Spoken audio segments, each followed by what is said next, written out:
Traffic પોલીસે bike rally અટકાવતા વિવાદ સર્જાયો છે। રાજકોટના રેસકોર્સ રોડ ઉપર બાઇક રેલી નીકળી હતી, જેને પોલીસે અટકાવી હતી। પોલીસે અટકાવતા જ વિવાદ સર્જાયો હતો, બોલાચાલી થઈ હતી, હોબાળો થયો હતો। પોલીસે રેલી અટકાવતા લોકોએ હોબાળો મચાવ્યો હતો। જોકે અંતે પોલીસે સમજાવટ બાદ સમગ્ર મામલો થાળે પાડ્યો હતો। તો રાજકોટમાં રેલીનું આયોજન કરવામાં આવ્યું હતું। ડોક્ટર બાબા સાહેબ આંબેડકરની આજે જન્મજયંતિ છે, તે નિમિત્તે આયોજન કરવામાં આવ્યું હતું। રાજકોટના રેસકોર્સ રિંગ રોડ પર આ રેલી નીકળી હતી।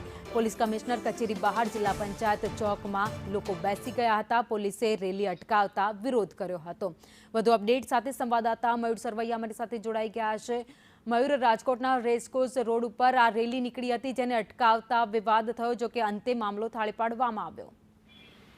બિલકુલ ભાવિની, આજે આંબેડકર જયંતિ છે અને આંબેડકર જયંતિ પર અનુસૂચિત જાતિના જે લોકો છે તેમના દ્વારા જે રેસકોર્સ પાસે એક રેલી જે છે તે બાઇક રેલી નીકળી હતી ને સિગ્નલ બંધ હોવાના કારણે અથવા તો ટ્રાફિક પોલીસ જે છે તેમને રેલી રોકતા થોડી વાર સમય પૂરતી જે છે તે ઘર્ષણ થયું હોવાનું સામે આવ્યું હતું। પરંતુ ઉચ્ચ અધિકારીઓ જ્યારે ઘટનાસ્થળ પહોંચ્યા ત્યારે જે સમાજના આગેવાનો જે છે પોલીસ બંને સમજાવતા મામલો જે છે તે હાલ થાળે પડ્યો છે અને હાલ પોલીસ દ્વારા ચુસ્ત બંદોબસ્ત જે છે તે પણ મૂકી દેવામાં આવ્યો છે।